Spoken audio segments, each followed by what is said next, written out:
Well, the global stock market, took a pretty sharp turn back at the beginning of April there, around April 2nd, 2025. Biggest drop we've seen, I think, since the 2020 pandemic crash. Yeah. Pretty wild. Yeah, for sure. Something like that really gets everyone talking and asking a lot of questions. Oh, absolutely. So what was the spark that lit this whole thing up? Seems like new tariffs and a potential trade war, all kicked off by the U.S., are right at the center of it. Definitely seems to be the main culprit. So in this deep dive, we're going to try to really piece together what happened. We've pulled information from a ton of sources. Wikipedia's got an article about this 2025 stock market crash, and we've looked at news and analysis from Investopedia, The Economic Times, BNN Bloomberg, Yeah. oh, and U.S. Bank, Edward Jones, TOI, Business Desk, even some interesting insights from a stock analysis video transcript on NDTV Profit.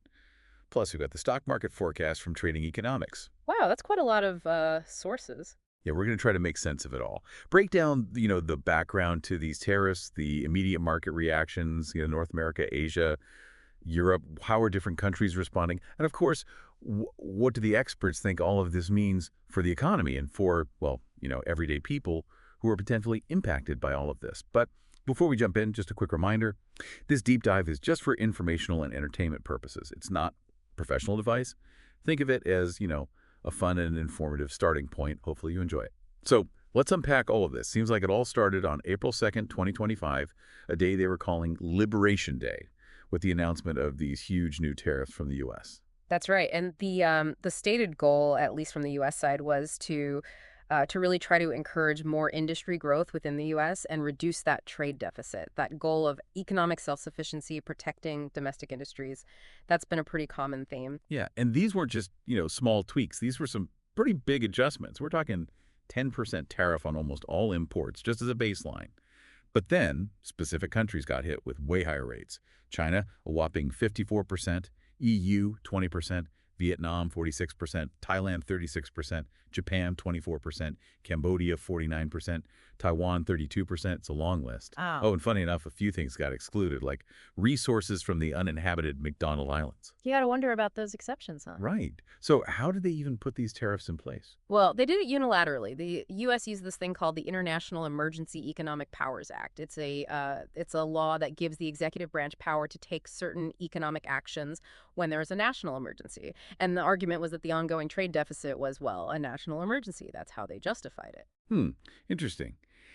And it also seems like there might have been a deliberate strategy behind the timing and even the hoped-for market reaction. Some reports suggest that, well, the person making these announcements actually wanted to trigger a drop in the stock market, and apparently they chose April 2nd specifically because it wasn't April Fool's Day, so people would take it seriously. Hard to say for sure, but that's what was out there. Yeah, that's definitely a bold move. And it certainly set the stage for how the markets reacted right away. News of tariffs this big, it creates a lot of uncertainty about future costs and trade relationships. And markets don't like uncertainty. They tend to react pretty fast. And fast might be an understatement. We saw panic selling pretty much everywhere in global stock markets, including the U.S., obviously. Yeah. I mean, the Dow Jones, it lost a massive 4,000 points in just 48 hours. First time ever that it had back-to-back losses of over 1,500 points. That's a pretty huge historical move. Yeah, no doubt about it. And it wasn't just a U.S. thing either. Big drops internationally, too. Japan's Nikkei, for example, almost 8% plunge. That actually triggered a trading curve, that temporary halt to try and stop the bleeding and stabilize things. Oh, wow. And our neighbors up north in Canada felt it too. The Canadian TSX down almost 5% in one day, and then it kept dropping in the days after that as well. So clearly, a lot of concern across the board. The VIX, that market fear index, it basically doubled. That means investors are getting really nervous and looking for ways to protect themselves against further drops. It reached more than half of what it was at its pandemic peak. So, yeah, people were getting spooked. Makes sense. By April 4th, just 2 days after the tariff announcement, almost $5 trillion had vanished from the U.S. stock market. That's a mind-boggling amount of money gone in such a short time. It is. And adding to that, oil prices also took a hit, about a 7% drop by April 4th. Lowest it's been since 2021. Recession fears, decreased demand, it all plays into that. Yeah. And it wasn't just oil. Prices for basic industrial metals like copper took a dip. And the coffee industry, which is, as we said, centered in some of the regions targeted by these tariffs, also felt the impact. So it really shows how interconnected things are, how these policies can have knock-on effects in unexpected places. Yeah, for sure. The global economy is like a giant spider web. You tug on one thread and the whole thing shakes. Absolutely. And speaking of global impact, let's look beyond North America. We mentioned Japan, but other Asian markets were hit pretty hard too. South Korea's KOSPI composite index down over 5%. And on April 7th, the Australian stock market had a crazy drop, like 6% in just 30 minutes. Yeah, that's a real roller coaster ride. And Europe definitely wasn't spared either. The STOX 600 index, which covers a lot of European companies, dropped initially over 3% and then another 4.5% on April 7th. So yeah, a pretty widespread downturn. And if we zoom in on specific countries in Europe, the UK's FTSE 100, for example, had its biggest daily drop since March 2020 on April 4th. Almost every stock in the index was down. And the FTSE 250, which is more mid-sized companies, it also hit a 16-month low. So pretty clear evidence that this wasn't just a localized issue. No, not at all. It shows just how sensitive global markets are to these big policy shifts, especially when they come from, a major economy like the US. Yeah. The fear of trade wars, the uncertainty about global growth, it all leads to more volatility, declining prices. It's a pretty classic chain reaction. So in the midst of all this chaos, what were the official responses? How did different leaders and institutions react to this whole situation? Always interesting to see how they try to, handle things like this. Well, on April 3rd, the day after those tariffs were announced and the markets took that big dive, the individual who initiated the tariffs, they said things were going very well and predicted a boom for the markets and the country. And then the next day, there was an online message saying the policies were here to stay and that this was a great time to get rich. Quite a contrast to what the market was actually doing. Yeah, I was putting it mildly. And the Treasury Secretary at the time, on April 6th, they said there was no reason to price in a recession. So, definitely trying to project confidence despite the obvious market jitters. It's a pretty common strategy in these situations, trying to reassure everyone that things are under control, even if the market isn't buying it. Right. And then there was this interesting back and forth on April 7th. Reports came out about a possible 90-day pause on the tariffs, except for the ones on China, and the market perked up a little. But then this was quickly labeled as fake news and denied, and the market started dropping again. That kind of whipsawing must have been pretty unnerving for investors. Yeah, that kind of volatility can really erode confidence, makes people feel like they're on a runaway train. And internationally. How did other countries respond? Well, there was definitely some pushback. Germany, for example, publicly criticized the tariffs, and China didn't mince words. They accused the U.S. of unilateralism, protectionism, economic bullying. So, yeah, these tariffs definitely put a strain on relationships with key trading partners. Yeah, sounds like it. And back home in the U.S., seems like a lot of analysts were sounding the alarm bells, warning about a potential recession, predicting more market volatility. That's not unusual either. You often see this disconnect between the official positive line and a more cautious, even pessimistic outlook from experts. It reflects the inherent uncertainty in these situations. It's Yeah. hard to say for sure what the long-term impact will be. So let's dive into what the experts were actually saying. What were some of the key insights they offered about all of this market activity? Well, one thing U.S. Bank pointed out was that these tariffs were much bigger than anyone expected.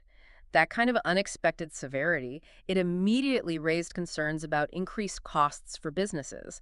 And that fueled the uncertainty that led to all that selling. Makes sense. The market was reacting not only to the tariffs themselves, but to the sheer scale of them. Nobody was really prepared for that. Right. And while the market had this huge knee-jerk reaction, some analysts pointed out that there hadn't been a deep dive yet into how these tariffs would actually affect individual companies. It was too early to tell. But the R word, recession, was definitely being thrown around a lot more. Yeah, that's never a good sign. And what about the average consumer? How are they expected to be impacted? U.S. Bank's take was that consumers would probably see higher prices on imported goods as companies tried to pass on those extra costs from the tariffs.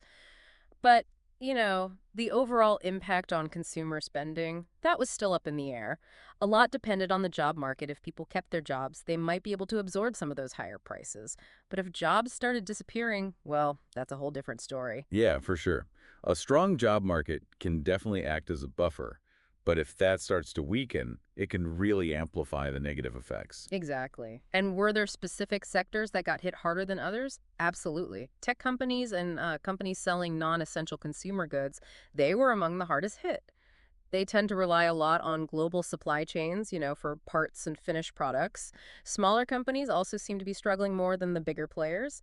And, well, consumer staples, the stuff people need every day, that was the only sector that was still in the green up to that point. Makes sense.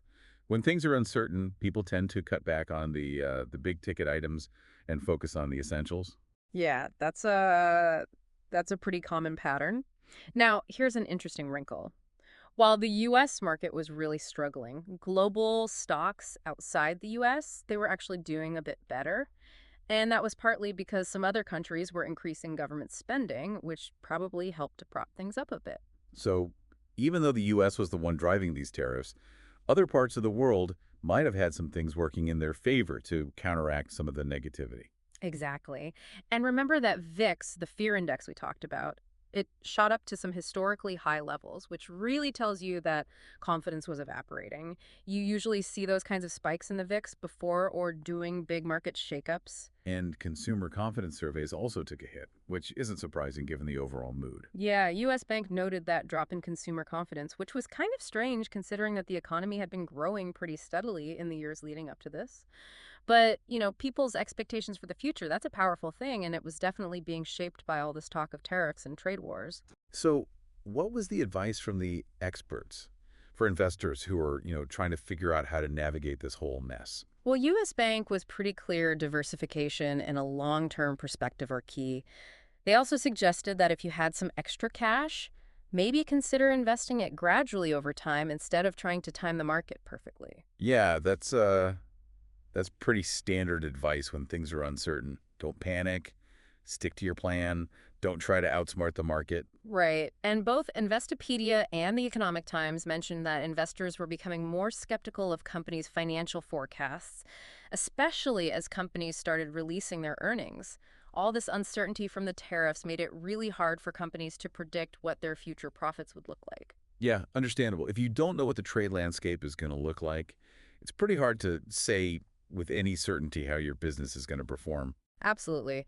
And the Economic Times specifically pointed out that negative sentiment among individual investors was way up, highest levels since the 2009 financial crisis, in fact. So clearly a lot of anxiety out there among everyday folks. Yeah, and Edward Jones, they also chimed in, saying that these tariffs were more aggressive than anyone expected. And that led to a pretty significant increase in the overall tariff rate on goods coming into the U.S. Right. And they also highlighted China's response, which was basically to match the U.S. tariffs with their own retaliatory tariffs.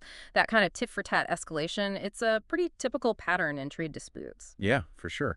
And Edward Jones also made the point that while these tariffs are definitely a drag on economic growth and could push prices up, the U.S. economy was actually in a pretty good spot before all this started. They also mentioned that the Federal Reserve might have some room to, step in and provide support if needed. So some potential safety nets there, maybe. And their advice to investors was basically the same as what we heard from U.S. Bank long-term strategy. Focus on quality, diversification, and don't let your emotions drive your investment decisions. Pretty sound advice, really. Absolutely. And for our listeners up in Canada, Edward Jones had a specific note. While Canada was initially exempt from these new tariffs in 2025, there were still some existing tariffs from previous disputes between the U.S. and Canada had already put tariffs on U.S. vehicles in retaliation for earlier trade actions. So this wasn't, completely out of the blue for them. Right, they had some experience with this kind of back and forth already. Now, the stock analysis from NDTV Profit, they called the market reaction a massive sell-off and quoted some experts who said that, well, this kind of response was somewhat expected, given that there had been rumblings about tariffs for a while. They also talked about China taking some hard steps in response, which probably refers to those retaliatory tariffs we just mentioned. Yeah, sounds about right. And from a more, technical market analysis perspective, Mm, the analysts on NDTV Profit talked about this pattern where a sharp upward movement is often followed by a correction. Basically, they were saying that the market might have further to fall before things stabilized and a recovery could begin. yeah, interesting. And their advice to investors was, the same old song, think long term, don't panic sell. They even suggested that all this uncertainty might push some stock prices down to levels that don't really reflect the underlying value of those companies, even if the broader economy is holding up relatively well. So basically, some potential bargains out there for those with a strong stomach and a long-term view. So to wrap all of this up, it seems pretty clear that this big, sudden drop in the stock market back in April 2025 Hmm. was triggered by these huge new tariffs that the U.S. put in place. And that set off a chain reaction selling pressure across global markets, a spike in volatility, the whole nine yards. Yeah, that's a good summary. We saw all kinds of reactions. Some folks trying to be optimistic, others condemning the whole thing. But the general feeling among the experts was that these tariffs are bad news for economic growth and are likely to lead to higher prices for consumers. As for the long-term consequences, well, that's still a bit of a mystery. Only time will tell. Yeah. But it definitely shows how closely connected the global economy is these days, and how trade policies, especially from a big player like the U.S., can have ripple effects all over the world, Yeah. impacting both markets and the people who are invested in them. Absolutely. And it raises some really interesting questions. Looking back at history, at past trade conflicts and market reactions, what kind of long-term shifts in global trade and investment strategies might we see emerging from all of this? And more importantly, what can you as an individual do to prepare for those potential changes? Yeah, great food for thought. If you enjoyed this deep dive into these recent market events, we'd love it if you subscribe to the deep dive for more in-depth discussions. And please share this with anyone who you think might find it useful or interesting. We always appreciate your comments and questions, so let us know what you think. Thanks for diving deep with us. Thanks for having me.